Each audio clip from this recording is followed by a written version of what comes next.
বৃষ্টি পড়ে গাছটাও যেন তার নিজের রূপ খুঁজে পেয়েছে, জানেন? ইস, কি অবস্থা গাছটার একবার দেখুন। পুরো গাছটাই মায়ের তো কদমা, মানে এটা কদমার গাছ নাকি। হ্যালো আমার প্রিয় পরিবার, কেমন আছেন সকলে? আশা করছি ভালো আছেন, সুস্থ আছেন। আসসালামু আলাইকুম। উত্তর দিনাজপুর জেলার ছোট্ট একটি গ্রাম থেকে আমি পায়েল। আমার নতুন একটি সুন্দর ব্লগে আপনাদের সকলকে জানাই অনেক ভালোবাসা। দেখুন, দিনটি ছিল রবিবার, মানে এত রাতে ঝড় বৃষ্টি হয়েছে, দেখেছেন কি অবস্থা? পুরো উঠান একদম পাতা থেকে পাতা ভর্তি। তার সাথে এই গ্রামের বাড়ির অবস্থা, মানে ঘুম থেকে উঠেই যদি দেখা যায় তাণ্ডব হয়েছে রাত্রিবেলা, তাণ্ডব। আর ঘুম থেকে উঠেই দেখি এই ভয়াবহ অবস্থা, সমস্ত জায়গায় জল। সত্যি এত কষ্ট হচ্ছিল। আম পড়া, এই আমগুলো হলে কত হতো ভাবা যায়। দেখুন, ইস, চারদিকে হলে আম, সমস্ত আমগুলো ভেঙে পড়ে আছে। হ্যালো এভরিওয়ান, আসসালামু আলাইকুম। কেমন আছেন সকলে? আশা করছি ভালো আছেন, সুস্থ আছেন। আমি সকালবেলা ঘুম থেকে উঠে দেখি যে বাড়ির অবস্থা এই অবস্থা। ভাবা যায়, মানে হঠাৎ করে ঘুম থেকে উঠে যদি দেখা যায় যে এরকম অবস্থা, মানে এত খারাপ অবস্থা হয়ে আছে, না যে কি বলবো। মানে 2টো থেকে আড়াইটা অবধি আর কি, 2টো থেকে আড়াইটা, হ্যাঁ তখন 2টো থেকে আড়াইটাই বাজে।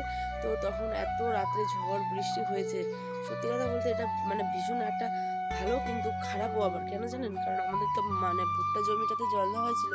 তো মানে এত ঘন ঘন বৃষ্টি হলে তো ভুট্টাটা মারা যাবে, তাই না? তো ওই নিয়ে একটা চিন্তায় আছে, দেখা যাক কি হয়।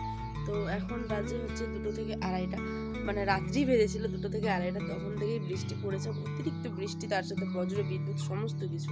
তো যাই হোক, এখন আমাদের বাড়ির অবস্থাটা আপনাদের দেখায় দাঁড়ায়। এইখানে দেখি এত সুন্দর সুন্দর কচি কচি পাতা ছেড়েছে আমাদের কুল গাছ থেকে, মানে গ্রামের ভাষায় যেটা আমরা বইয়ের গাছ বলি। আর শ্যাওলা দেখেছেন গাছটাতে কত শ্যাওলা। দিকের অবস্থাটা দেখুন, একটু একটু দেখা যাক। দেখেছেন কাঁঠালের গাছগুলোর অবস্থা, সমস্ত কাঁঠালগুলো কিন্তু ঝরে ঝরে পড়ে গেছে, ঠিক আছে? সমস্ত গাছগুলো কত সুন্দর লাগছে দেখুন, মানে বৃষ্টির মানে জল পড়লে যা লাগে, এত সুন্দর সত্যি।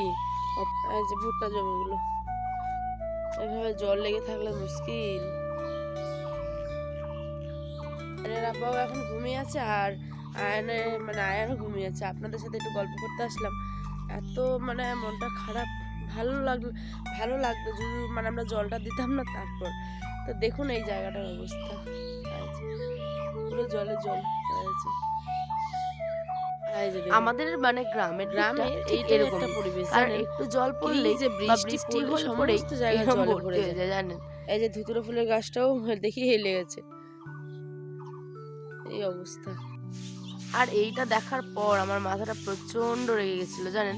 দেখেছেন বাড়ি ভর্তি মানে জলে জল হয়ে গেছে, যেহেতু এই পর্দাটাও ছিঁড়ে গেছে। আপনারা আগামী দিনের ব্লগে দেখতে পাবেন পর্দাটার কি অবস্থা হয়েছে।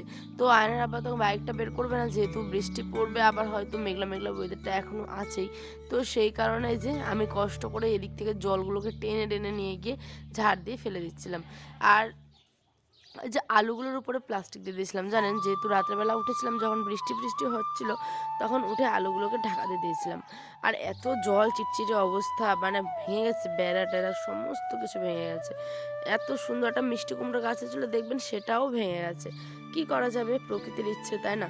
তারপরে চলে যাচ্ছিলাম হচ্ছে কাপড় চোপড় ধোয়ার জন্য। আজ সাবান আর বালতি, কাপড় চোপড় নিয়ে যাচ্ছি।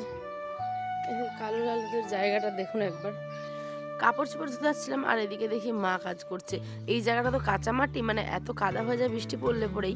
তো কি কিছু মানে করারও নেই, বৃষ্টিতে পড়বেই, তাই না? আর এদিকে দাদা ভাই মানে জল নিচ্ছিলেন, তারপরে আমি একটু জল নিয়ে নিলাম। এখানে তো কাপড় তো কাচতে হবে, ইস কতদিন পরে এইটা, তাই না? এই চাটালটাকে কত না মিস করেছে। আগে আমার ব্লগগুলোতে এখানেই আমি সমস্ত কাজগুলো করতাম, আর এখন কিন্তু কোনো কাজই করতে পারি না, সমস্ত কিছু মোটরেই করতে হতো, যেহেতু এখানে জল মানে থাকতোই না টিউবওয়েলটাতে, সেই কারণে। তো এবার বহুদিন পর টিউবওয়েলটা ঠিক করার কারণে আমি এখানে এসে কাজকর্মগুলো করছি। তো এই যে বেশি কিছু না, সামান্য কিছু কাপড় ছিল, তো সেগুলোকে ভাবলাম চলো শার্টে তো দিনই, সাবান দিয়ে ভালো মতো করে কেচে নিই।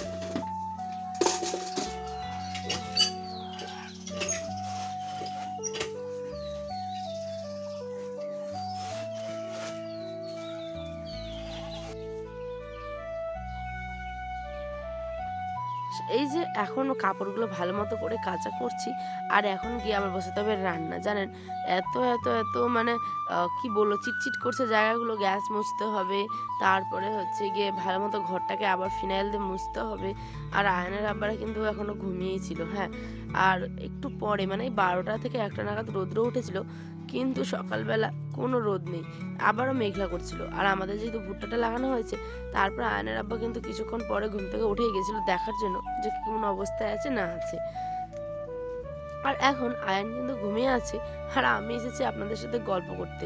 ঘুমিয়েছিলাম তো, আমিও ঘুমিয়েছিলাম, তো সেই কারণে গলাটা একটু ভারী ভারী, কিন্তু কি আর, আপনাদের সাথে তো গল্প করতে হবে, আর আপনাদের সাথে গল্প না করলে যে বড্ড খারাপ লাগে জানেন। আর বৃষ্টি পড়ার পরের দিন বিশেষ করে দেখবেন গ্রামের দিকে এখানে কাপড়গুলোকে ভালো করে মেলে দিচ্ছিলাম, আর এই যে ক্লিপগুলো দিয়ে দিচ্ছিলাম। তো ক্লিপগুলো দেওয়ার কারণ কি, যে যেহেতু হালকা বাতাসও হচ্ছিল, তো সেই কারণেই মেঘলা মেঘলা ওয়েদারও ছিল, তো ভাবলাম চলুন ক্লিপগুলো দিয়ে দিই। আর এদিকে আমি বসিয়ে দিয়েছিলাম এসে রান্না।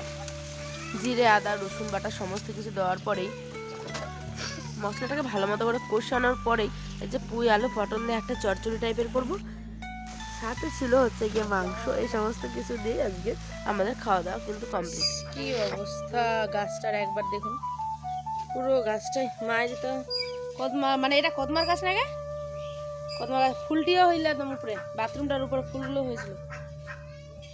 তো আজ ব্লগটা এখানে শেষ করছি, দেখাবো অন্য একটি ব্লগে। সকলে ভালো থাকবেন, সুস্থ থাকবেন, আর সকলে সাবধানে থাকবেন। আল্লাহ হাফেজ, দেখা হবে আগামীকাল নতুন একটি ব্লগের সাথে। আল্লাহ হাফেজ।